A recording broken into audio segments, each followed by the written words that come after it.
America চায় না যে আর অসুস্থ কোনো মানুষ সে মানে যদি আপনি যেটা বললেন যে তাদের অভিবাসনে ঢুকতে পারে তাদের চিকিৎসা সেবাতে নতুন করে অর্থ ব্যয় করতে, সেই কারণে এই জিনিসটা ছড়ানো হয়েছে। বাট এটা আগেও ছিল। আচ্ছা, এটা কিভাবে নিশ্চিত হবে? এটা কি তারা মেডিকেল টেস্ট করবে এবং করার পরে কি এখন কি খুব কড়াকড়ি করবেন? আগেও তো মেডিকেল টেস্ট ছিল আপনার যে কোনো ইমিগ্রেশন বেনিফিটের জন্য। যেমন কন্টিনজিয়াস ডিজিজ, বাংলা বলে সংক্রামক ব্যাধি, এমন কোন রোগ নিয়ে যুক্তরাষ্ট্রে প্রবেশ করা যাবে না। এটা আগেও রুল ছিল, আগেও এটা এনফোর্স করা হইতো।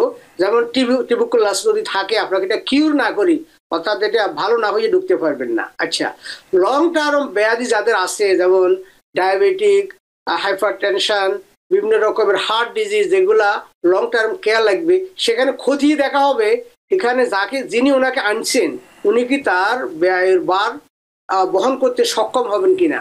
এটা যদি সে প্রমাণ করতে পারে 864 ফর্ম ফিল আপের মাধ্যমে, tax return, job letter, pay stub, bank statement দেওয়ার মাধ্যমে প্রমাণ করতে পারে যে যিনি ওনাকে আনছেন স্পন্সরকারী, তার enough resource, money and capacity আছে তাকে এখানে কেয়ার দেওয়ার মতো, দেন ফাইন, তাকে ভিসা দেওয়া হবে, গ্রিন কার্ড দেওয়া হবে, গ্রিন কার্ড বাতিল করা হবে না। এখানে বলা হয়েছে, যেটা আমরা প্রথম থেকে বলতেছি, এটা হেভিলি স্ক্রুটিনি করা হবে, খতিয়ে দেখা হবে কেস বাই কেস দেওয়া যায় কিনা। এর অর্থ ইনো যে ব্লাইন্ডলি সবাইকে রোগ হইলে তাকে ভিসা ডিনাই করবে, বিষয়টা কিন্তু এমন না।